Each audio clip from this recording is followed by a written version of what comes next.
آتی ہے کہ روٹی دے ہے وہ ہے، مہمان اتنے ہیں کیسے ہوگا، اتنے میں مانگنے والا آ جاتا ہے اللہ کے نام پر دے دو۔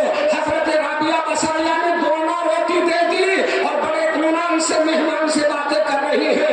اتنے میں کیا دیکھتے ہیں کہ پڑوس سے خادمہ ایک ٹرے کو ڈھانک کر لے کر آتی ہے، حضرت رابعہ بصریہ اندر لے کے جاتی ہے، جانے کے بعد پوری سینی ایک ٹرے لے کر واپس کر دیتی ہے اور کہتی ہے کہ یہ میرا نہیں ہے، لگتا ہے غلطی سے تم میرے گھر لے آئی ہو۔ اس نے کہا نہیں، آپ ہی کہا میرا نہیں ہے، جاؤ۔ اور اس کے بعد پھر وہ آتی ہے اور اس کے بعد وہی ٹرے، ویسا ہی کبر، آپ نے جب اندر جا کے دیکھا کہا ہاں یہ میرا ہے۔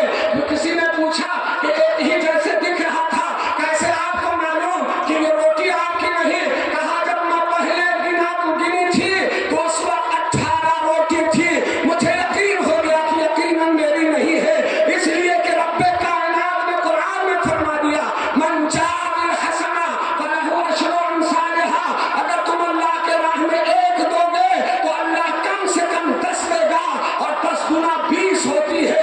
جب تم وہ دوسری مرتبہ 20 روٹی لے کر آ گئی تو مجھے یقین ہو گیا کہ میرے رب نے مجھے دے دیا۔ سبحان اللہ۔ اسی طرح اللہ کی راہ میں، اور یہ ہماری ماں ہے، یہاں کے فاتحین ساری دنیا میں ہیں، اشرفیہ کو آپ کی ضرورت ہے، آپ کے دولت کی ضرورت ہے، ادب تک اشرفیہ آپ کی مکمل خدمت کرے گا۔ لہذا اس اہتمام کے ساتھ اللہ کے راہ میں حافظ ملت کے اس مشن کو آگے بڑھانے میں بڑھ چڑھ کر حصہ لیجئے۔ ان کا جو کام ہے وہ اہل سیاست جانے، میرا پیغام محبت ہے جہاں تک پہنچے، اور دیوانے کو تحقیر سے دیوانہ نہ کہنا، دیوانہ بہت سوچ کر دیوانہ